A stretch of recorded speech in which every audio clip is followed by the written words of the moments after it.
es la historia de la conversión de quien fuera luego el gran apóstol Pablo, aquel que nos legó las 3/4 partes del Nuevo Testamento, un escritor extraordinario, un hombre muy capaz, muy inteligente, pero sobre todas las cosas, un hombre que Dios levantó en su generación para ganar la vida de miles de personas. Y por eso es que hoy quiero compartir esta historia tan bonita, tan linda, que lleva por título la conversión de Saulo en el capítulo 9 del libro Los Hechos de los Apóstoles.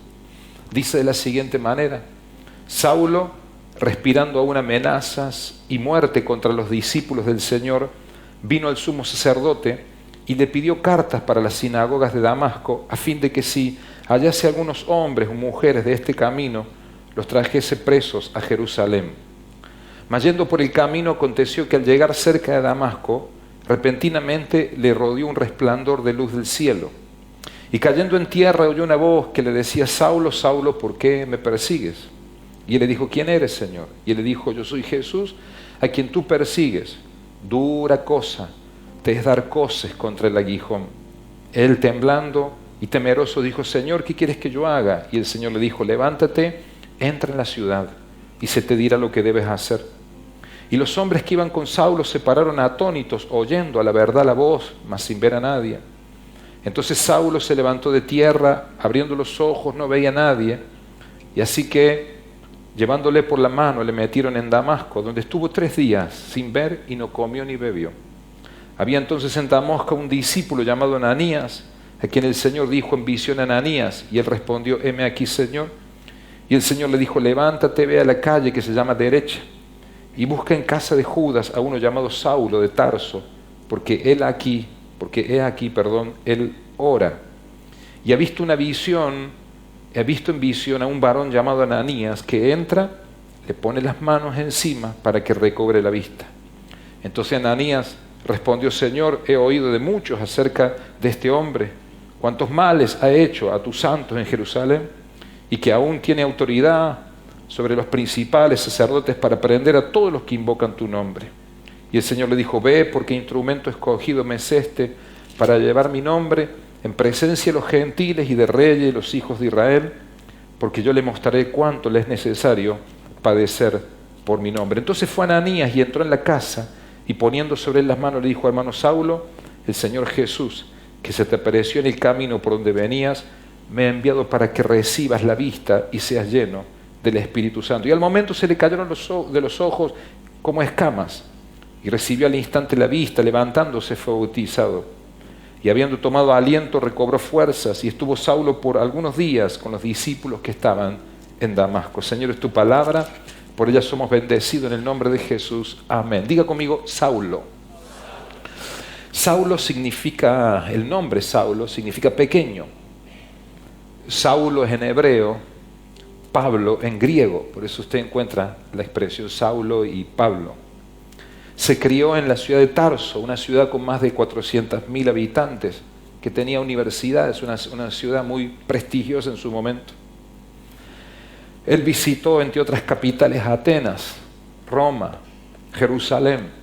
Usted me dice: pastor, qué bien. Sí, pero quiero que entienda el momento cuando lo visitó. No había avión, no había tren, no había colectivo, no había auto, no había moto, no había bici, solo había ganas.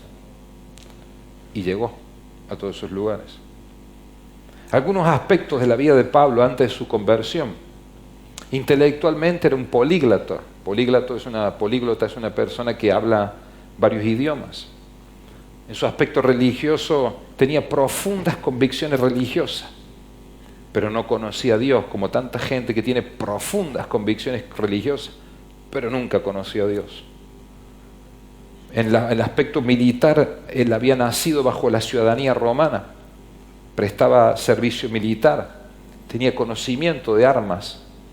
Como político, era uno de los 70 ancianos que se sentaba en el Sanedrín a juzgar, una suerte de senado. El Sanedrín en el antiguo Israel era una asamblea o consejo de sabios estructurado por 23 jueces por cada ciudad judía. El Sanedrín, dije, constaba de 71 miembros, el sumo sacerdote y 70 hombres prominentes de la nación. Por eso en Hechos de los Apóstoles capítulo 26, verso 10, cuando habla de Pablo y él está testificando al rey Agripa y contando de su conversión, Él le dice, mira rey, yo antes era un hombre malo, pero ahora lo busqué a Dios y me dedico a ganar la vida de gente para Dios, para compartir el mensaje de Jesús. Y él dice, yo di mi voto. Dice el capítulo 26, verso 10. Por eso dice, yo di mi voto para que sentenciara, entre otros, por ejemplo, cuando fue testigo de la muerte de uno de los mártires, de Esteban. Un hombre cruel. La Biblia dice, yo di mi voto. Soy un hombre que tenía influencia en su generación. Pero un día se encontró con Cristo.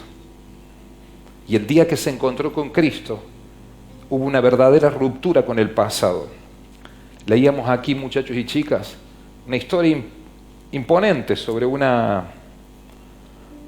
encuentro muy místico con algún aspecto muy fuerte, ¿no? Pablo va caminando rumbo a su trabajo después de haber solicitado algunos trámites administrativos que le permitiera tomar preso a algunos cristianos. Pero en camino hacia aquella ciudad, llamado Damasco, es que ve una luz, el hombre cae, tiene una experiencia espiritual, escucha una voz, los que están al lado nadie le escucha, pero no ven a nadie. Y a partir de allí la vida de Pablo cambia y es transformado para siempre. Fue un encuentro verdaderamente extraordinario. De allí mi título de hoy, un encuentro extraordinario. Pero fíjese lo que va a pasar de tener este encuentro extraordinario con Dios. Se produce en la vida de Pablo una verdadera ruptura con su pasado. Y en Hechos capítulo 7, verso 54, usted va a encontrar que Pablo está siendo testigo allí de la muerte, por ejemplo, de Esteban, que lleno del Espíritu Santo, puesto los ojos en el cielo, vio la gloria de Dios y a Jesús que estaba a la diestra de Dios. Dice que se enfurecía en sus corazones la gente, crujían los dientes para con él. Y en una plaza pública, literalmente lo mataron a Esteban a pedradas. Echándole fuera de la ciudad, le apedrearon. Y los testigos pusieron sus ropas a los pies de un joven que se llamaba Saulo. Estoy hablando de un hombre fuerte, Saulo, un hombre difícil. Qué fuerte que fue, hasta los pies de Saulo pusieron las vestimentas de Esteban, nuestro hermano en la fe, al que mataron a pedradas. Esa era la iglesia, los hechos de los apóstoles, una iglesia poderosa, en obras, en palabra, en conducta, en acción de afectar su generación para el reino de Dios. Que poco tiene que ver con el entretenimiento evangélico y cristiano, sino una iglesia con un fuerte sentido de propósito, de afectar su generación. Hombres y mujeres que veían en el ganar a otros para Cristo su principal vocación. Gente que le importaba muy poco la fama, le importaba muy poco el qué dirán. Eran difíciles, eran gente como vos y como yo, pero habían entendido el momento de la hora que les tocó vivir. Pero yo encuentro un hombre con una verdadera ruptura con el pasado, que tenía una actitud complaciente. Él miraba cómo mataban a los cristianos y no decía nada. Es más, él era protagonista también. Pero cuando tiene un encuentro con Dios, su vida cambia, su vida es transformada. Y yo quiero decirte algo, vos y yo no podemos tener una actitud complaciente ante el deterioro moral que hoy vive la sociedad. Pablo, cuando tuvo esa conversión con Jesús, su vida cambió y levantó una voz y pudo levantar un mensaje de esperanza para cambiar la vida de la gente, para que el propósito de Dios le sea revelado a la vida de la gente, para que la gente tuviera la oportunidad de un cambio de vida, una voz que le llevó a sufrir ingratitudes, levantar una voz que le llevó a sufrir persecución, levantar una voz que no necesariamente despertaba la admiración y el aplauso de todo, pero el elogio de la gente no tenía que ver con la estima de Pablo. Que dijera la gente, la valoración de la gente, no tenía que ver cómo Pablo se sentía, sino que lo que entiendo daba gozo a la vida de este hombre limitado como vos y como yo, era caminar en el propósito de Dios. No decía nada, era indolente, era indiferente, complaciente. Dice el verso 58, Saulo miraba, y el joven Saulo miraba cómo castigaban a Esteban, no decía nada. Como tanta gente hoy que ve el deterioro moral de la sociedad en la que vivimos y no dice nada. Pablo consentía, dice capítulo 8, verso 1, no consientas la injusticia, no consientas la maldad, la sociedad permisiva. Yo me aborrezco que se quiere legalizar todo, pena de muerte, aborto, casamiento homosexual. Jesús llama generación de víboras. Yo no sé si esto generará polémica, pleitos, si después habrá un comentario, alguna cosa, pero hermanos queridos, es que no es que uno se quiera que es el último santo que queda en el mundo, pero hay una voz que levantar, porque Pablo dice que asolaba a los cristianos, hay un proceso de destrucción. El pecado ataca lentamente y va asolando los cimientos de una generación. Dice el capítulo 9, verso 1, que él respiraba amenazas de muerte. Eso era un hombre difícil, pero llega el momento de su conversión y viene algo que se llama arrepentimiento. Diga conmigo arrepentimiento. No te escuché. ¿Sigo sin escuchar? El arrepentimiento en el griego es metanoia. Meta, cambio, noia, mente, un cambio de mente, un cambio de pensamiento. Tenemos la necesidad de un arrepentimiento. Pablo cambia su vida. Y Pablo se convierte en un predicador del Evangelio de Jesús. Y voy a decirte algo, necesitamos jóvenes convertidos. Una sociedad de jóvenes convertidos cambiará la ciudad. Porque una cosa es estar en la iglesia, pero otra cosa muy diferente es estar en Cristo. Una cosa es tener Biblia y otra cosa es vivir la palabra de Dios. Una cosa es hablar de Dios y otra cosa es tener a Dios en el corazón. Y Pablo, cuando tiene esa experiencia con Dios, plantea algunas preguntas muy interesantes. La primera pregunta que se plantea allí, Jesús le plantea: ¿por qué me persigues? Se da un diálogo. Saulo, Saulo, ¿por qué me persigues? Te pregunto, míreme por favor, ¿por qué usted lo persigue a Dios? Usted que me escucha por la radio, usted que está viendo esta imagen por internet, algún participante que tenemos aquí, te pregunto, también me pregunto a mí, ¿por qué me persigues? ¿Por qué lo persigues a Dios? Pastor, ¿pero a qué se refiere si yo le sirvo? ¿Por qué andas con esos cuestionamientos por ahí en tu vida? ¿Por qué no le crees a Dios por un milagro? ¿Por qué no crees que Dios se va a encargar de todas las cosas? ¿Qué te hace pensar que el Dios que te trajo hasta acá te va a dejar a pie? Te va a fallar. Vos que querés tirar la toalla, que andás renegando por algunas cosas, que tenés algunos argumentos que se te han metido en la cabeza, que te han quitado la alegría, el gozo, la paz de servir a Dios, ¿qué te hace pensar que el Dios que te trajo hasta aquí no será fiel en sostenerte mañana? ¿Qué te hace pensar que ese Dios que te rescató no será lo suficientemente poderoso para abrirte una puerta grande cuando todo el mundo decreta sentencia de muerte sobre tu vida? Y Pablo tiene que preguntar en el verso 5, ¿quién eres? Porque a pesar de los conocimientos de Pablo, no conocía a Dios. Dije, un hombre culto, preparado. Yo honro y respeto al hombre culto, al hombre preparado. Creo que usted debe prepararse. Pero a pesar de tener tantos conocimientos, no conocía a Dios, como tanta gente que tiene muchas cosas vividas en la vida, experiencia, años, hasta pueden ser exitosos en algunas áreas, empresa, familia, situaciones de la vida, y manifiestan las cosas de la fe, pero no tienen una experiencia con Dios, no conocen a Dios. Después de 500 años que cumplimos de ser evangelizados aparentemente, cosechamos índices espantosos de pobreza, de miseria, de divorcio, de pleito. Tenemos tristemente en la América Latina países que han sido productores de droga, otros que del consumo pasan a producir. Hay un flagelo impresionante. Es que América Latina necesita conocer a Dios. Y es bueno recordar que Dios llamó a un hombre y le dijo: sal de tu tierra, rompe con tu cultura, sal de tu parentela, rompe con las tradiciones culturales. Que haré de ti una nación grande y te bendeciré. Porque el cielo no es un lugar, el cielo es una dimensión. Levante su mano al cielo conmigo. Y Pablo tiene un encuentro con Dios y su vida es cambiada. Y ya no permanece indiferente. Yo declaro en el nombre de Jesucristo que esta noche, primer sábado del mes de mayo, será una noche tan trascendente en la historia de esta iglesia y de esta vida. Más allá del calificativo que usted le ponga a mi mensaje, regular, malo, bueno, excelente, más o menos, no importa. Más allá de eso, yo le declaro profética porque el Señor me lo puso en el día de hoy. Y veremos si es de Dios o no es de Dios. Pero yo le declaro en el nombre de Jesús que nunca más usted será el mismo a partir de esta noche. Si usted se alinea a lo que Dios quiere hacer. Señor, ¿qué quieres que haga? Entonces, Pablo tiene que descubrir lo que tiene que hacer. Usted tiene que descubrir lo que tiene que hacer. ¿Quién eres?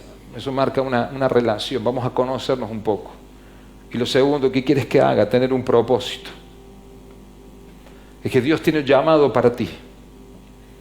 Dios tiene un llamado para tu vida. Levánteme su mano, por favor. Cuando Dios te toca y te salva porque tiene un propósito con tu vida. Yo quiero ligar tu vida con esta palabra. Quiero ligar tu vida con este mensaje hoy.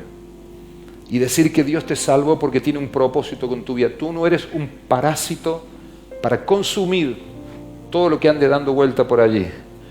Tú en Dios tienes la capacidad de producir para que tú seas bendecido y los que te rodean sean bendecidos por tu productividad y tu bendición. Porque hay mucho más que estirar la mano, vivir de la dádiva o quejarse porque el mundo no se dedica a hacerte feliz a vos, sino también de poder considerar en nuestros planes la posibilidad que podemos ser un motivo de bendición para otro y ser una puerta para otro. Yo declaro en el nombre de Jesús que estoy hablándole a una generación de puertas para su generación. Que tu vida será una plataforma de lanzamiento para que mucha gente sea bendecida. Declaro que vas a engendrar hijos un día. Esos hijos van a constituir una generación altamente poderosa porque encontraron en ti guía, unción, gracia para inspirarlos los mejores días que Dios tiene para tu vida. Usted tiene que elevarse sobre las circunstancias y saber que sobre usted hay un propósito divino. Que Dios te tocó, te llamó. A Pablo fue en Damasco, vio una luz y nunca me fue más igual. Yo declaro que esta noche tendremos una experiencia con el Espíritu Santo que nunca más seremos los mismos. Porque honestamente quiero decirte, en el verso 15 Dios dice, yo tengo un propósito para él. Pablo, producto de esta experiencia, queda ciego. Se va a una casa. Míreme, quiero que entienda que Pablo era un hombre muy conocido en su generación. No era una persona que pasaría indiferente a otros. Los cristianos le tenían pánico y le tenían terror, porque sabía que tenía la autoridad para matarlos y meterlos en las cárceles.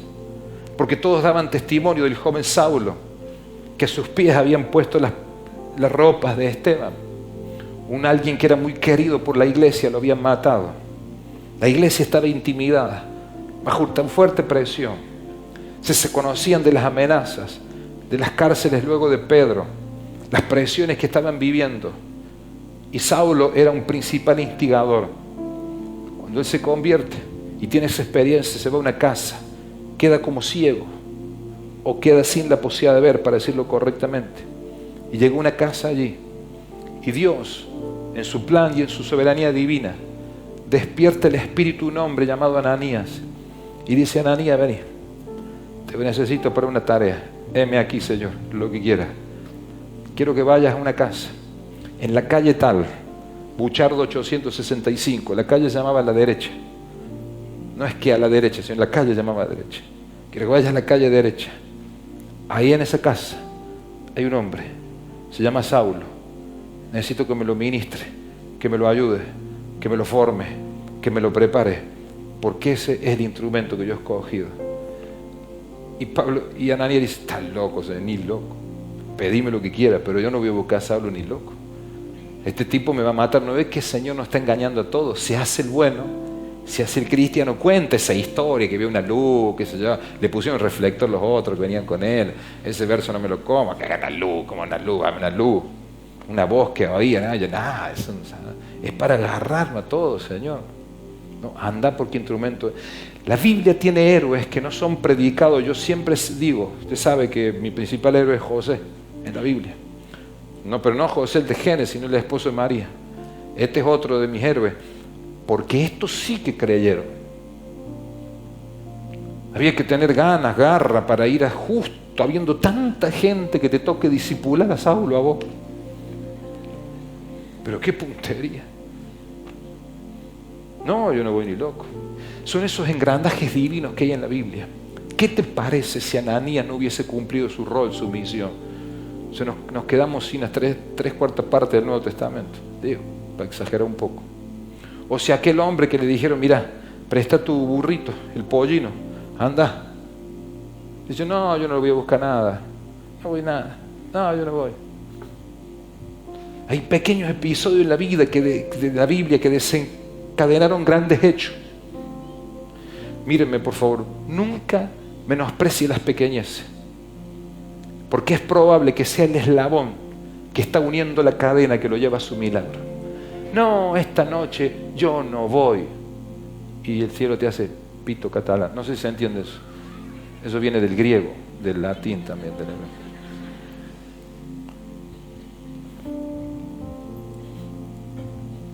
No, yo no toco porque juega no sé quién. Bueno, eso refleja que no tienes una visión de lo que hace, porque tu tarea no es significativa. No, yo no danzo. No, yo hoy no. Dijo, anda, búscamelo. Y fue a la casa y lo encontró a Saulo allí. Había que estar delante de Saulo, parado al frente. Ay, papá, un hombre de autoridad, de poder. Y él vengo a decirte que yo soy tu discipulador a partir de ahora, hermano Saulo. Y le dice, hermano Saulo. Wow. Ese Ananías tenía fe, pero fe de en serio. Hermano Saulo.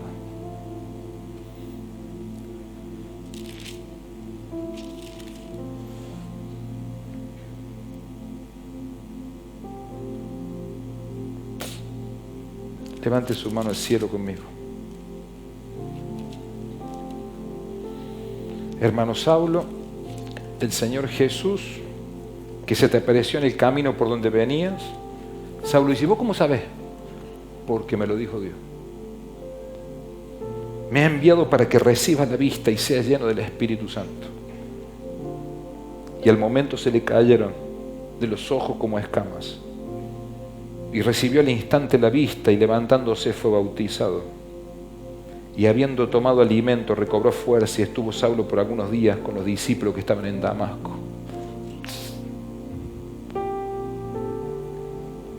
En el diseño divino había un Ananías, había un Saulo para la obra extraordinaria que se iba a producir en los próximos días. Yo quiero declarar en el nombre de Jesús, Dios ha marcado tu vida. Y cuando tenemos una conciencia que Dios tiene un propósito en nuestra vida, se sana nuestra estima, nuestra autoestima.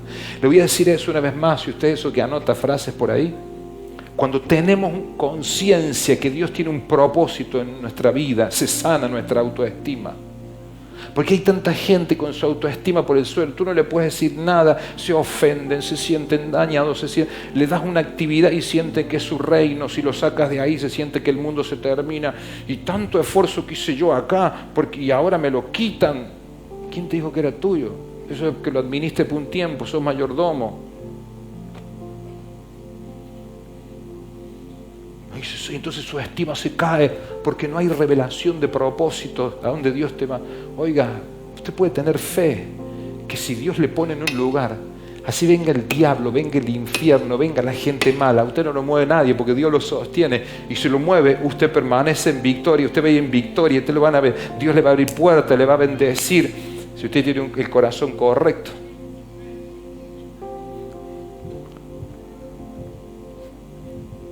Claro que nos podemos sentir ofendidos a veces, yo entiendo, somos seres humanos. Una lágrima, una bronca de 5, una tarde de una rabieta. Pero viejo, dejarse atrapar por el odio, el rencor, el resentimiento, eso es otra cosa. La depresión, transformarse en un tipo malo, amargado, que envenena los ambientes. Eso no tiene una revelación, no tiene un encuentro genuino con el Espíritu Santo. Pero había un llamado de Dios para la vida de este hombre. Yo quiero declararte esta noche, Dios va a marcarte con una marca nueva y no podrás vivir sino para que tu nación, tu ciudad y tu generación sepa que hay un Dios que salva, que restaura, que bendice en el nombre de Jesús. Hoy se potencia la gracia de Dios en tu vida en el nombre de Jesucristo. Algo poderoso Dios va a hacer en la noche de hoy. Quiero que lo recibas por la fe en el nombre de Jesús. Pablo fue un hombre preparado intelectualmente. Todo lo que había recibido intelectualmente, él lo vuelca para Cristo. Él después dice, mire, yo lo que tengo lo tuve por basura. ¿Cómo dice Filipenses? Ayúdeme, por favor. Lo tuve por pérdida. Lo que no significa que lo que él haya aprendido haya sido basura. Lo que pasa es que él dice, yo nunca vendí humo con eso. O sea, nunca puse mi chapa por eso. No dije, no, acá viene el grande. Yo lo tuve por basura, pero en realidad, ¿cuántas cosas eran para mí ganancia? Dice. Pero la he estimado como pérdida por amor de Cristo. ¿Cómo sigue el otro texto? Y ciertamente aún estimo todas las cosas como pérdida por la excelencia y el conocimiento de Cristo Jesús, mi Señor, por amor del cual lo he perdido todo y lo tengo por basura para ganar a Cristo. Lo que eso no significa que la preparación intelectual que Pablo tenía no haya sido útil, porque voy a decirte algo, Pedro fue un hombre ungido. Y de hecho Pedro levanta la iglesia en Jerusalén, pero la iglesia en Jerusalén fue literalmente barrida. Pero Pablo fue ungido, pero tenía una cuota que lo llevó a un nivel superior, fue preparado. Por eso es que la iglesia gentil permanece hasta hoy. Y no tengo mucho tiempo para explicar eso. El que lo pueda entender, que lo entienda. Es importante recordar la influencia en el pensamiento, es vital para cambiar una necesidad, una sociedad. Necesitamos pensadores cristianos, gente con los valores de Dios. Por eso yo quiero motivar a nuestros jóvenes que se preparen para invadir los ámbitos educacionales con los valores de Dios. Necesitamos formadores de pensamientos cristianos que no te dejan intimidar, que no se manipulen. Yo a veces veo acá, tengo distinguidas docentes, de los chiquitos más chiquititos a los de mayor edad. Necesitamos inundar las universidades, las escuelas, con formadores de pensamiento cristiano. Nuestros hijos puedan tener un refugio moral de un hombre y una mujer que con pasión le siembre los valores de Dios. Si hay una esperanza para nuestra generación, está en ese recurso, créalo. Mire, le voy a pedir que cambie de posición y se ponga de pie conmigo. Escuche. Por favor, ponga cara de entusiasmo. Hoy no tuve ningún aplauso en mi mensaje porque no ameritaba ningún aplauso. Porque a lo mejor no fue mi ponencia más brillante. O simplemente porque el mensaje no lo dio. Pero levante su mano. ¿Me está escuchando? Y el Señor le dijo, verso 11, 9-11. Levántate, le dice Ananías. Voy con el 10. Había entonces en Damasco un discípulo llamado Ananías. Ananías se levantó esa mañana. Ayúdeme, vamos a inventarle una profesión a Ananías. ¿A qué se dedicaba Ananías?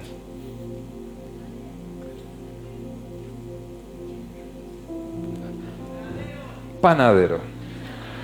Gracias. Ananías estaba al lado del horno. La primera tanda ya estaba en el horno, estaba amasando. No busque esto en la Biblia porque no está en ningún lado. Es un convenio entre el hermano y yo. Estamos con el gremio de los panaderos. Amasando. Todas las bandejas que tenían la factura ya habían sido puestas. Estaban cocinándose. Los criollos estaban en el otro. Era una mañana cual el hombre estaba ahí. Silbaba alguna de las canciones tan lindas que cantamos acá en la iglesia. Se da vuelta, sube el volumen, Radio Amistad en la panadería. Era una mañana como tantas otras. Y de pronto Dios se mete porque Dios se le... No es la palabra correcta, ¿no? Pero déjeme decirlo así. Dios se mete en el destino de la gente. Yo sé que no, la palabra sería se introduce, pero se mete. Y le dice, Ananías, y el otro lleno de harina, porque el hermano me dijo que es panadero, Ananías. Pobre el que agarra recién este mensaje, ¿a dónde dirá eso?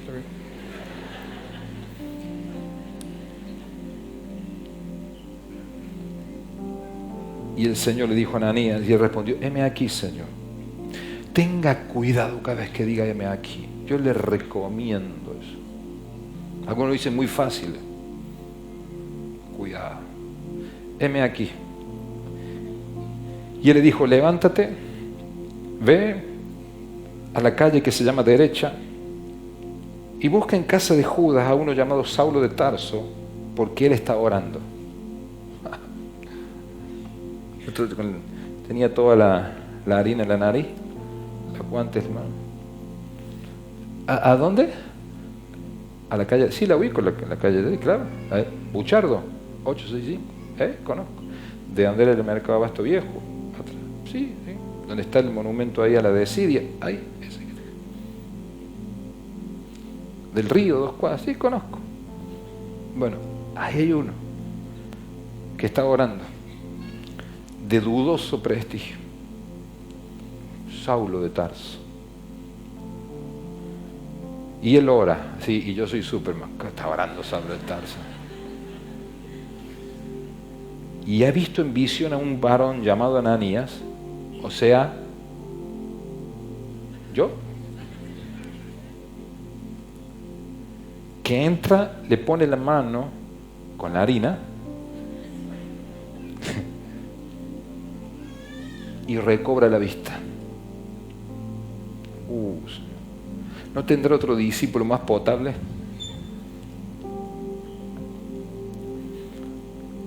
Ha hecho muchos mal este hombre y tiene autoridad para hacer cosas, pero es un instrumento escogido para llevar mi nombre a la presencia de los gentiles y de reyes, los hijos de Israel. Y no te preocupes que yo le voy a mostrar a él cuánto le es necesario padecer por mi nombre. Vaya si tuvo que padecer Pablo luego. Entonces Ananías entró en la casa y poniendo sobre las manos le dijo, hermano Saulo, el Señor Jesús que se te apareció en el camino por donde venías, me ha enviado para que recibas la vista y seas lleno del Espíritu Santo.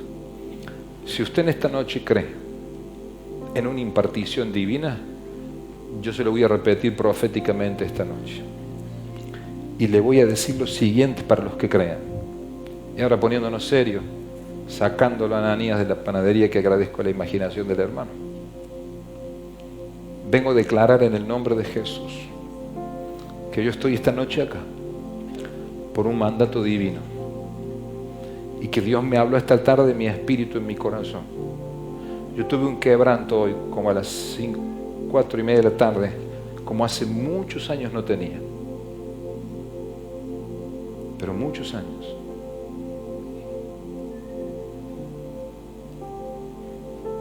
Ahí hay instrumento escogido. Quiero que pongas tus manos sobre ellos y se le van a caer las vendas, esas escamas que tienen los ojos. Pero Pablo no veía, porque Pablo estaba en un tiempo de preparación. Oiga, permanezca en la casa hasta que sus escamas caen. No salga como un ciego a hacer papelones a la calle. Espere que usted sea enviado. Deje que sea tratado, discipulado, formado. Porque viene un día en que usted sea enviado a la obra que Dios tiene para afectar su generación en el reino de Dios. Quiero que lo reciba por la fe en el nombre de Jesús.